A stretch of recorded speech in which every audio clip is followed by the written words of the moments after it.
بھائی وقت دیں حالات کو، حالات بدل جاتے ہیں، تبدیلی آ جاتی ہے۔ اللہ تبارک و تعالیٰ کمزوروں کو طاقتور کر دیا کرتا ہے، غریب کو امیر بنا دیا کرتا ہے۔ اللہ تبارک و تعالیٰ ان لوگوں کو جن کی کوئی آواز سننے والا نہیں ہوتا، ان کی چھوٹی آواز کو اللہ قوت دے دیتا ہے، طاقت دے دیتا ہے۔ شرط یہ ہے کہ آپ استقامت کا مظاہرہ فرمائیں، صبر کا مظاہرہ فرمائیں، آپ تھوڑا اپنی زندگی میں ٹھہراؤ لائیں، آپ تھوڑا حوصلہ کریں۔ آپ فوری طور پر وہ راتوں رات امیر ہونا، راتوں رات باوقار ہونا، راتوں رات چھا جانا۔ ہمارے ایک بزرگ فرمایا کرتے تھے، جتنا تیز دوڑو گے نا سامنے سے ہوا بھی اتنی تیز ہی پڑے گی۔ فرماتے تھے اگر بس پہ سیٹ نہیں نہ ملی، پچھلی بس کا انتظار کر لو، چھت پہ بڑی ہوا لگتی ہے۔ اور اگر تم جلد باز ہونا کہ جانا میں نے ابھی ہے، تو فرمایا پھر چھت پہ بیٹھنا پڑے گا تو ہوا بڑی تیز پڑے گی۔ پھر تھوڑا تھوڑا کر کے، حوصلہ کر کے، احتیاط کے ساتھ آپ سفر کریں۔ اپنی زندگی میں وہ استقامت لائیں جو ہمارے بزرگوں کا طریقہ ہے، وہ حوصلہ لائیں جو ان کو بڑا کرتا تھا، وہ والا ماحول لائیں جس سے ان لوگوں کے اندر طاقتیں آئیں۔ تو بھائی یاد رکھیں، آپ حالات کو وقت دیں۔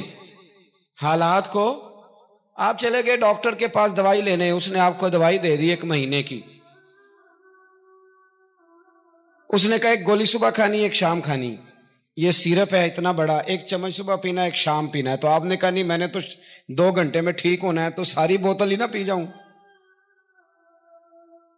ساری گولیاں کٹھی نہ کھا جاؤں، چونکہ ٹھیک جو ہونا ہے ہو جائیں گے آپ ٹھیک۔ وہ کہتا ہے 1 چمچ پینا ہے، 2 نہ پی لینا، یہ دوسرا اثر بھی ہو سکتا ہے، سائیڈ افیکٹ بھی ہو سکتے ہیں۔ آپ اس کو احتیاط سے لینا۔ اور کچھ گولیاں ایسی ہیں جو ڈاکٹر کہتا ہے پوری نہیں کھانی، آدھی کھانا، تو پھر پوری کھا لیتے ہو۔ بھائی تھوڑا انتظار کریں، آپ جہاں کھڑے ہیں، جس مقام پہ کھڑے ہیں، استقامت کا مظاہرہ کریں، تھوڑا وقت دیں، بڑی بات نہ کریں لیکن تھوڑا ٹائم دیں، تھوڑا حوصلہ کریں۔ ہم فوراً رزلٹ اناؤنس کرتے ہیں، فوراً۔ میرے سنگی کئی دفعہ کہتے ہیں کہ حضرت صاحب آپ کیسا محسوس کرتے ہیں؟ تو میں کہتا ہوں میں تو سیدھا محسوس کرتا ہوں۔ ہمیں لوگ فون کرتے ہیں ٹائم دو، جس کو دے دیا اس کے کاغذوں میں ویری گڈ ہے، اور جس کو نہیں دیا وہ سلام بھی نہیں لیتا، فون بند کر دیتا ہے، چھٹی۔ ویری گڈ آپ اس کے کاغذوں میں ہے جس کی بات پہ آپ پورے، اور جس کو آپ کہہ رہے ہیں کہ نہیں ذرا تو پیار کر، محبت کر، تو ٹائم دے، تو وہ اس بات کے لیے تیار ہے۔ تو آپ صبر کریں، آپ حوصلہ کریں، آپ جس سٹیٹس میں، اور زندگی میں یاد رکھیں، جتنا کوئی آپ کو اونچی اور بڑی جگہ پہ بیٹھا نظر آئے گا نا، اتنا زیادہ آزمائش کا شکار ہوگا وہ شخص۔ اس کے لیے روز ایک چوراہا ہے، روز ایک چوک ہے۔ اگر 20 لوگ آپ سے روزانہ رابطے میں ہیں تو آپ ایک جگہ پہ جا سکتے ہیں، یا 2 جگہ پہ 17-18 نے آپ سے ناراض ہونا ہے۔ آپ محسوس کریں اس بات کو۔ آپ جہاں بیٹھے ہیں، جس اسٹیج پہ آپ بیٹھے ہیں، آپ اپنی سیاسی جماعتوں کو دیکھ لیں۔ 10 بندے نکل کے ادھر چلے جاتے ہیں تو 5 نکل کے ادھر چلے جاتے ہیں، تو 6 اپنے الگ ایک گروپ بنا لیتے ہیں، تو 7۔ تھوڑا حوصلہ کریں، وقت دیں۔ حالات وقت پر تبدیل ہو جایا کرتے ہیں، سچائیاں ثابت ہو جاتی ہیں۔ جلد بازی والے ماحول سے نکلیں۔ حوصلہ، توانائی، یہ درست ہے کہ ہم انسان ہیں، کمزور ہیں، ہمیں پریشانی ہوتی، ہمارے اعصاب پر چیزیں سوار ہوتی ہیں، ہم ٹینشن بھی لیتے ہیں، لیکن بہرحال جب آپ کو آپریشن کرانا ہے تو پھر آپ کو تھوڑی دیر کے لیے آنکھیں بند رکھنی پڑیں گی۔ جب آپ کو ٹھیک ہونا ہے تو پھر آپ کو بیماری کو وقت دینا ہی پڑے گا، پھر آپ کو انتظار کرنا ہے۔ اور وقت بہت بڑا منصف ہے، اور بھائی بہت بڑے فیصلے ہو جاتے، بڑے بڑے انصاف ہو جاتے۔ اگرچہ وقتی طور پر فضا کچھ اور بنتی ہے، لیکن سچ ہمیشہ سچ ہوتا ہے، حق ہمیشہ حق ہوتا ہے، حق نکھر جایا کرتا ہے۔ بہت سارے جھوٹ اور پراپوگنڈے کے بیچ میں سے سچ میں طاقت ہوتی ہے، وہ خود اپنی قوتیں بنا کے بیچ میں سے اڑ جایا کرتا ہے، اور اڑ کے وہ چھا جایا کرتا ہے۔ اس کے اندر قوت ہوتی ہے، ہمت ہوتی ہے۔ وقت دیں، حالات ٹائم دیں۔ آپ دیکھیں کتنی جلدی حالات بدلتے ہیں۔ بڑا نام ہے امام احمد بن حنبل کا، بڑا تذکرہ ہے، بڑا کچھ ہے۔ پتہ ہے آپ کو کہ امام احمد بن حنبل کتنا عرصہ جیل میں رہے ہیں؟ امام صاحب کو اتنے درے مارے جاتے تھے کہ جب آپ کا کرتا اتارا جاتا تھا تو اس سے خون نچڑ رہا ہوتا تھا.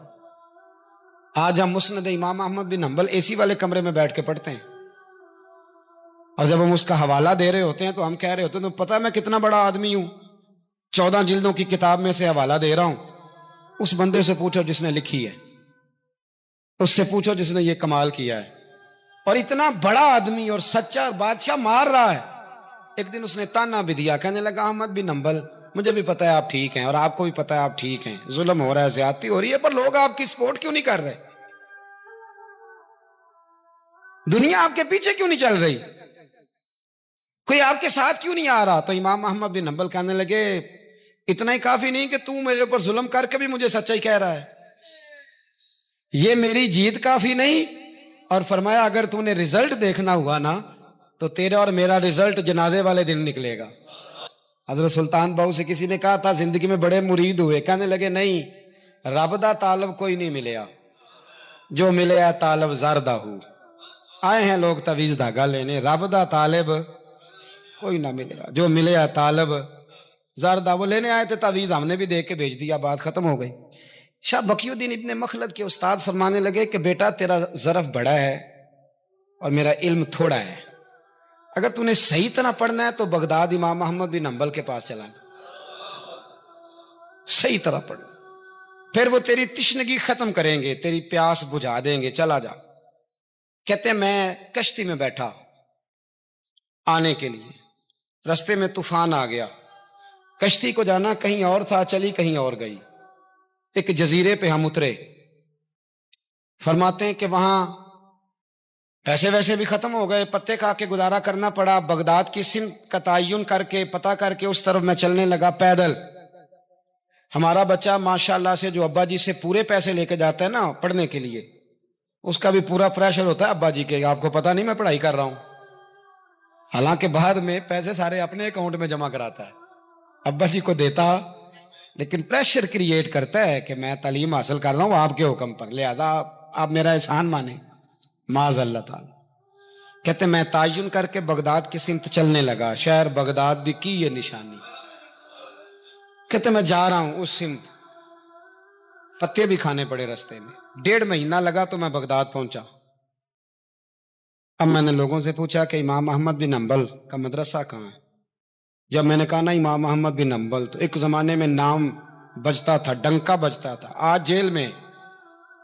جب کہا نا امام احمد بن حنبل تو جس سے پوچھا کہنے لگا چپ کر جا، ان کا ذکر نہ کرنا. تو ان کا نام لیتا ہے جیل ہی جاتا ہے، ان کا نہ نام لینا، خبردار. کہتے میں نے کہا کیا ہوا؟ کہا بادشاہ مخالف ہو گیا، امام صاحب کا دارالعلوم تو بند ہو گیا، وہ تو گھر میں قید ہیں. توجہ ہے میری بات پر؟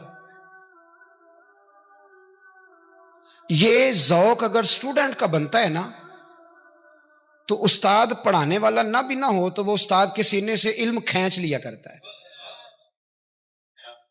کھینچ لیا کرتا ہے.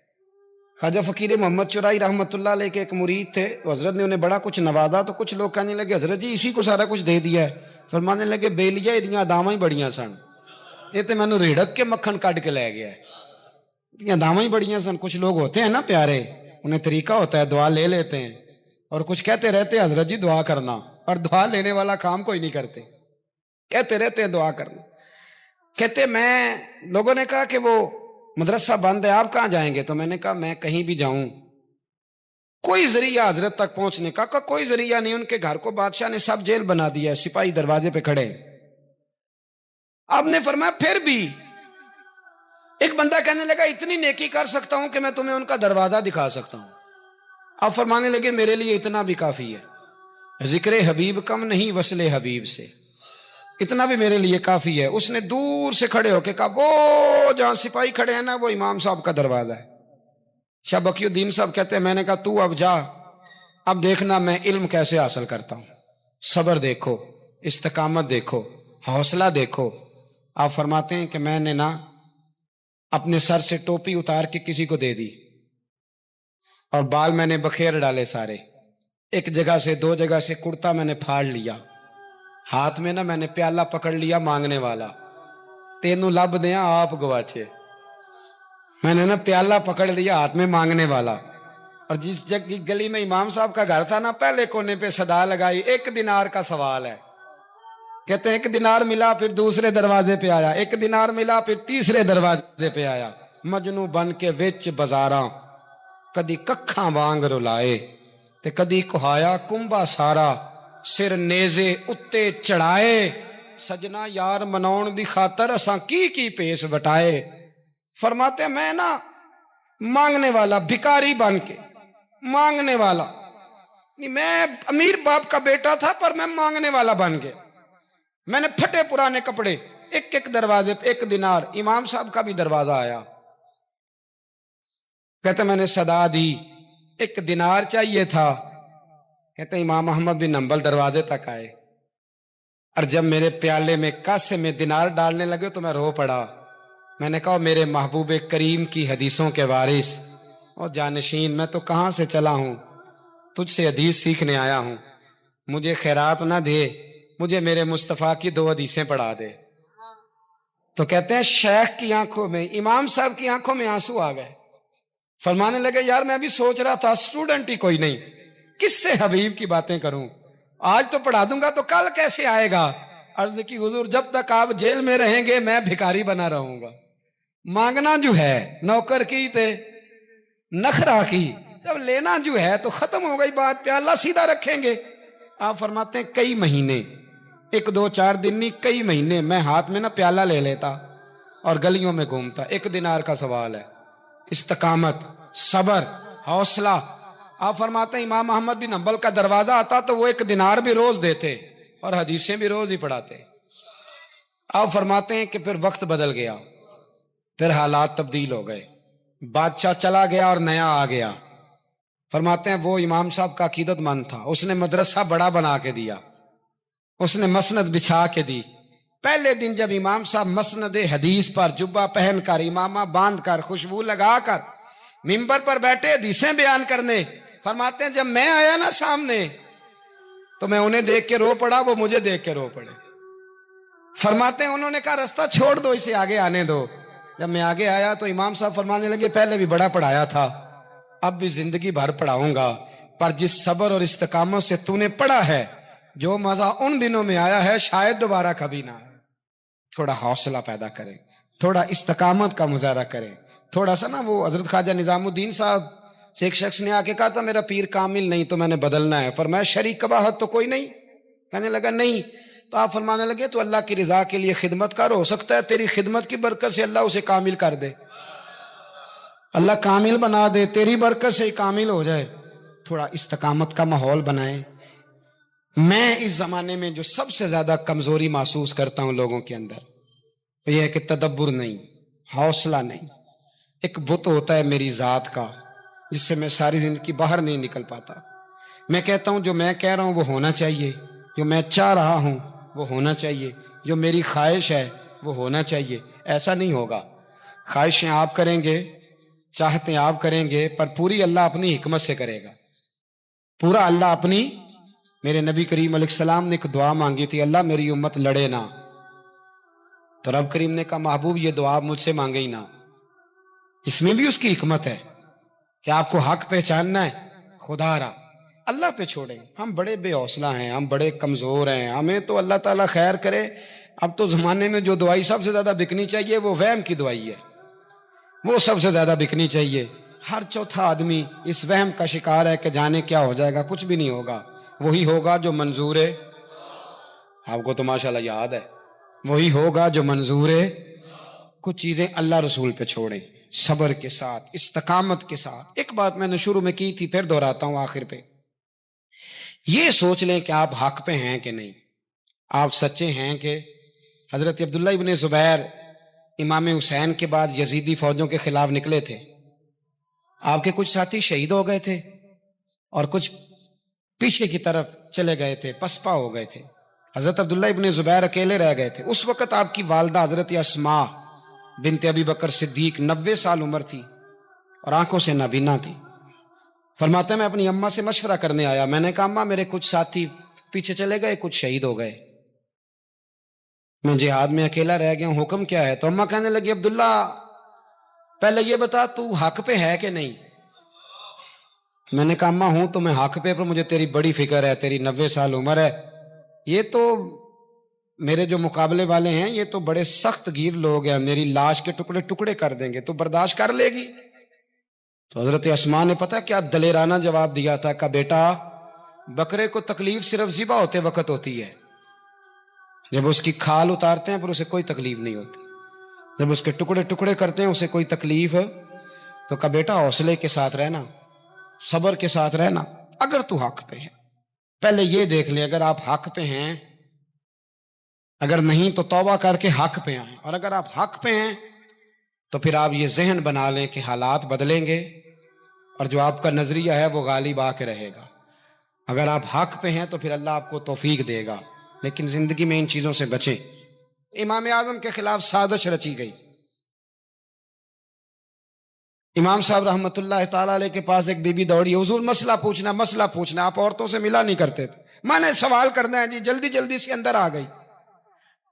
عورت جیسے ہی اندر داخل ہوئی باہر شور ہو گیا، امام صاحب کے پاس عورت ہے، اس نے بھی شور کر دیا کہ معاذ اللہ ثم معاذ اللہ، 10 درازی کیا امام اعظم نے۔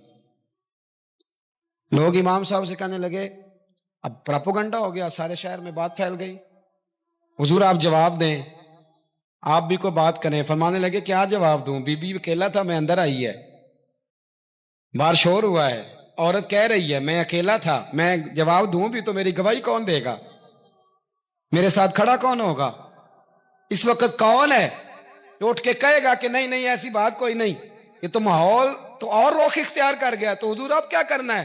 تو آپ فرمانے لگے کرنا کیا ہے، میں کوئی لاوارث ہوں، رب رسول کا ماننے والا ہوں، میں فیصلہ اپنے اللہ پہ چھوڑتا ہوں، وہ بھی تو عدالت ہے نا۔ مصیبت یہ ہے کہ میں اور آپ سارے فیصلے خود کرنا چاہتے ہیں، حالانکہ خود کچھ فیصلے چھوڑ دینے چاہیے۔